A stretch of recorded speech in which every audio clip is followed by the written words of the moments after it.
அஸ்ஸலாமு அலைக்கும் வரஹ்மத்துல்லாஹி வபரகாத்துஹு. அன்பார்ந்த சகோதரர்களே, இறுதி நபித்துவம் பற்றி ரசூல் ஸல்லல்லாஹு அலைஹி வஸல்லம் அவர்கள் சொல்லுகிற போது, தனக்கு பின்னால் இன்னொரு நபி வரமாட்டார் என்பதை தெளிவாக சொன்னார்கள். அதுபோல தனக்கு பின்னால் ஒரு வேதமும் வராது என்பதையும் தெளிவாக சொன்னார்கள். ஒரு நபி வந்தால் தானே ஒரு வேதம் வரும். வேதம் வந்தால் மக்கள் ஒரு சமூகம் உருவாகுமே. அப்படின்னா ஒரு தனி சமூகமாக போய்விடும். அப்போ ரசூலுல்லாஹ் என்ன சொல்கிறார்கள்? நான் இறுதி நபி, என்னுடைய சமூகம் தான் இறுதி சமூகம். எனவே எனக்கு பின்னால் வேறொன்றும் புதிதாக ஒரு நபியோ புதிய ஒரு சமூகமும் உருவாக்கப்பட மாட்டாது என்பதை ரசூல் ஸல்லல்லாஹு அலைஹி சொன்னது நான் கடைசியில் கடைசியாக நான் உங்களுக்கு சொன்னோம். அதே போல் ரசூல் ஸல்லல்லாஹு அலைஹி சொல்கிறார்கள், இந்த முபஷிராத்தின் நுபுவா என்ற ஒரு செய்தியை ரசூலுல்லாஹ் சொல்கிறார்கள். அதாவது வஹி என்றால் என்ன, நபித்துவம் என்ற அந்த மக்களுக்கு வழிகாட்டக்கூடிய செய்திகளை கொடுப்பது தானே நுபுவத்துடைய அடிப்படையான அம்சம். மக்கள் பிறந்ததிலிருந்து இறக்கிற வரைக்கும் எப்படி வாழணும் என்பதை காண்பிப்பது, எந்தெந்த துறைகளிலே அவர்கள் எப்படியெல்லாம் வாழ வேண்டும் என்பது காண்பிப்பது, அதற்கான வழிகாட்டலை கொடுப்பது தான் நபித்துவத்துடைய ஒரு வஹியினுடைய அல்லாஹ் தஆலா இறக்கக்கூடிய வேதத்தினுடைய அடிப்படையான அம்சம். அதுதான் இப்போ குர்ஆனை நம்ம படிக்கிறோம். குர்ஆன் நபி ஸல்லல்லாஹு அலைஹி வஸல்லம் அவர்களுக்கு கொடுக்கப்பட்ட இறுதி வேதம். அந்த இறுதி வேதத்தில் எல்லா விவகாரங்களும் சொல்லப்பட்டிருக்கிறது. குழந்தை வளர்ப்பாக இருந்தாலும், குடும்பம் ஒன்றாக இருந்தாலும், சமூகம் ஒன்றாக இருந்தாலும் எல்லா விவகாரமும் அதில் சொல்லப்பட்டிருக்கு. அதே போல ரசூலுல்லாஹ்வுடைய போதனைகளான ஹதீஸ்கள், சஹீஹான ஹதீஸ்களிலும் குழந்தை பிறந்தால் என்ன செய்யணும், வளர்ந்தால் என்ன மாதிரி வளர்க்கணும், அந்த இளமை பருவம், குடும்ப வாழ்க்கை பருவம் என்ற அந்த அடிப்படையிலே ஒரு சமூகம் இன்னொரு சமூகத்தோடு எப்படி வாழ்வது, பொருளாதார ரீதியாக, அரசியல் ரீதியாக கட்டமைப்புகளை எப்படி அந்த எந்த அடிப்படையில் அவர்கள் போடும் என்பதெல்லாம் ரசூலுல்லாஹ் அந்த வாழ்க்கையில் சொல்லி காட்டிவிட்டு செய்து காட்டிவிட்டு போயிட்டார்கள். எனவே புதிதாக ஒரு வழிகாட்டல் என்பது இந்த உம்மத்துக்கு இன்னும் தேவையே இல்லை.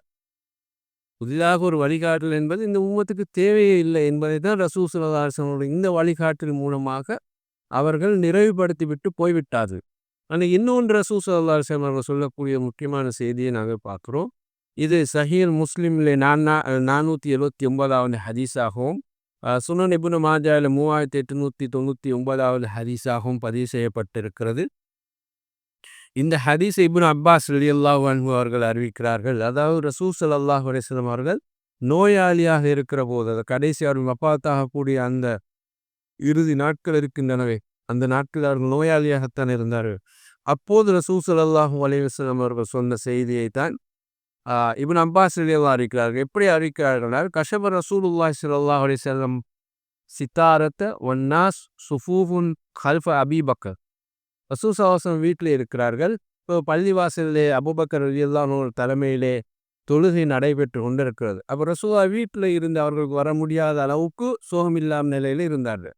அப்போ திரையை அவர்கள் அகட்டி பார்க்கிறார்கள். திரையை அகட்டி பார்த்தால் மக்கள் பள்ளிவாசலில் தொழுது கொண்டிருக்கிறார்கள். அபூபக்கர் ரலியல்லாஹு இமாமத் செய்கிறார்கள். அவருக்கு பின்னால் மக்கள் சஃப்புகளாக இருந்து தொழுகிறார்கள். அப்போ அந்த நேரத்தில் ரசூல் ஸல்லல்லாஹு அலைஹி வஸல்லம் சொல்கிறார்கள், ஐயுஹன் நாஸ், மக்களே, இன்னஹு லம் யப்க மின் முபஷ்ஷிராத்தின் நுபுவா இல்லா ருக்யா சாலிஹா யரா அல் முஸ்லிம் அவ் துராலஹு என்று ரசூல் ஸல்லல்லாஹு அலைஹி வஸல்லம் சொல்கிறார்கள். நீண்ட ஹதீஸில் இது முக்கியமான துண்டை சொல்கிறேன். ரசூல் ஸல்லல்லாஹு அலைஹி வஸல்லம் சொல்கிறார்கள், மக்களே தெரிந்து கொள்ளுங்கள், நபித்துவத்தில் நன்மாராய் சொல்லக்கூடிய நற்செய்தி சொல்லக்கூடியது என்பதை அல்லாஹு தஆலா வைத்திருக்கிறான். அதை அல்லாஹு தஆலா ஒரு சாலிஹான நல்ல கனவின் மூலமாக மக்களுக்கு காண்பிக்கிறான். அதை முஸ்லீம் கண்டுகொள்வார் அல்லது அவருக்கு அது காண்பிக்கப்படும் என்று ஸல்லல்லாஹு அலைஹி சொல்கிறார். இது தவிர வேறு எதுவும் கிடையாது என்பதையும் சேர்த்து தான் ரசூலுல்லாஹ் சொல்கிறார்கள்.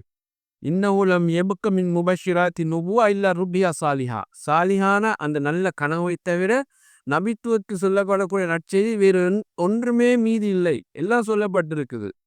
ஒரு முஸ்லிமுக்கு நல்ல கனவின் மூலமாக அல்லாஹ் தஆலா நல்ல செய்தியை காண்பிப்பான் என்று ஸல்லல்லாஹு அலைஹி வஸல்லம் சொல்கிறார்கள்.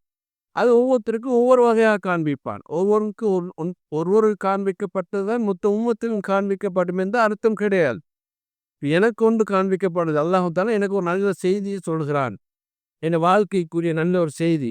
நான் சில நேரம் இப்படி இருக்கணும், இப்படி வாழணும், இப்படி அல்லாஹ்வை சந்திக்கணும், அவனுடைய இபாதத்தை இப்படி சிறப்பாக செய்யணும், மறுமையில நான் நபியோடு இருக்கணும், ஆகிரால எனக்கு இந்த மாதிரி ஒரு அந்தஸ்து கிடைக்கும்னு நான் அந்த சிறப்பிலே அந்த கண்ணியத்தை நான் என் வாழ்க்கை கொண்டு போகிற போது அல்லாஹு தஆலா அவன் விரும்பினால் எனக்கு நற்செய்தி சொல்லக்கூடியதாக அவன் கனவின் மூலமாக அதை காண்பிப்பான், நல்லதாக எடுத்து சொல்லுவான். அந்த சொல்வ செய்தி என்னன்னா, இந்த வாழ்க்கையை நான் இன்னும் இன்னும் மெருகூட்டுவதற்கான அந்த இபாதத்திலே, அந்த நல்ல அமலிலே, நல்ல வழியிலே நான் போகக்கூடியதாக அல்லாஹு தஆலா அது என்னை ஆக்கிக்கொண்டே போவார். இது அல்லாஹ்விடம் இருந்து வரக்கூடியதான் சாலிஹான கனவு. ஷைத்தானுக்கும் இதுக்கும் சம்பந்தம் கிடையாது. அப்போ ஒவ்வொரு மனிதனுக்கும் அல்லாஹ் தஆலா இந்த நிலையை ஏற்படுத்தி வைத்திருக்கிறார். இது கிடைக்கும் என்று ரசூலுல்லாஹ் சொல்கிறார்கள். இது என்பது இந்த உம்மத்தில் ஒரு முஸ்லிமுக்கு அது கிடைத்துக் கொண்டே இருக்கும். அவன் உலகத்தில் எந்த பகுதியில் வாழ்ந்த முஸ்லிமாக இருந்தாலும் சரி, அவன் எந்த இனத்தைச் சேர்ந்த எந்த மொழியை பேசக்கூடியவனாக இருந்தாலும் சரி, அவனுக்கு இந்த ரூயா சாலிஹா என்பதை அல்லாஹ் தஆலா அவனுக்கு காண்பிப்பான் என்ற நற்செய்தியை ரசூல் ஸல்லல்லாஹு அலைஹி வஸல்லம் சொல்கிறார். இந்த நற்செய்தி மட்டும் இருக்கு. அது உலக அழியிற வரைக்கும் அல்லாஹ் தஆலா இந்த கொடுத்து கொண்டே இருப்பான். மற்றபடி புதிதாக ஒரு வேத வரி, ஒரு வேத வசனம் வருமான்னு கேட்டா முஸ்லிமுக்கு வரவே வராது. புதிதாக ஒரு வேதம் வருமான்னு கேட்டா வரவே வராது. புதிதாக ஒரு வேதத்தை கொண்டு வருவாரான்னா வரவே வராது. இதுல தெளிவாக புரிந்து கொள்ளணும். ஒரு வேதம் வருவதற்கும் அல்லாஹ் தஆலா ஒரு முஸ்லிமுக்கு நல்ல கனவின் மூலமாக நல்ல செய்தியை சொல்வதற்கு இடையில பாரிய வித்தியாசம் இருக்கிறது. அவனுக்கு காட்டக்கூடிய கனவு வித்தியாசமானதாக இருக்கு. ஒரு முஸ்லிமுக்கு மொத்த முஸ்லிமுக்கும் கனவு காட்டுறதாக இருந்தா ஒரு கனவாக இருந்தா அது எல்லாத்துக்கும் வேறு விதமாக இருக்கும். இங்க அதை பத்தி ரசூலுல்லாஹ் சொல்லல. ஒரு முஸ்லிமுக்கு கிடைக்கக்கூடிய நல்ல செய்தி என்பது ஒவ்வொருத்தருக்கும் ஒவ்வொரு வகையா கிடைக்கும் அல்லாஹ்விடத்துல. அது அவனுக்கு ஈமானை பொறுத்து அவனுடைய செயலை பொறுத்து அது அமையும். நான் காண்ற கனவு இவர் காண்பாருன்னு எனக்கு சொல்லேன். அவர் காண்ற கனவு நான் காண்பேன் எனக்கு சொல்ல முடியாது. ஏன்னா பிள்ளைகள் அதை பார்க்கும் என்று எனக்கு சொல்ல முடியாது. அல்லாஹ் தஆலா வித்தியாசமாக அந்த நல்ல கனவின் மூலமாக நல்ல செய்தியை சொல்லுவான். அது ஒவ்வொரு முஸ்லிமுடைய உள்ளத்துக்கு இன்பமாகவும் அமைதியாகவும் நல்லதாகவும் இருக்கும். எனவே இந்த அடிப்படை மட்டும்தான் இருக்கும். இதுக்கு பின்னால யாரும் ஒரு இறை வேதத்தை பற்றியோ ஒரு வேதத்தை பற்றியோ சொல்லுவார்கள் என்று நாம நினைக்க கூடாது. அதே ரிவாயத்தில் வரக்கூடிய இன்னொரு செய்தி என்னன்னு சொன்னா, அது இப்னு அப்பாஸ் ரலியல்லாஹு அன்ஹு சொல்கிறார்கள். ரசூல் ஸல்லல்லாஹு அலைஹி வஸல்லம் அவர்கள் அந்த எந்த நோயினால் மரணித்தார்களோ அந்த நோயின் போது ரசூலுல்லாஹ் தன்னுடைய தலையிலே ஒரு தலைப்பாக மாதிரி ஒரு கட்டை கட்டி கொண்டிருந்தார்கள். நோய் கடுமையான நேரத்தில் கட்டு கட்டியிருந்தார்கள்.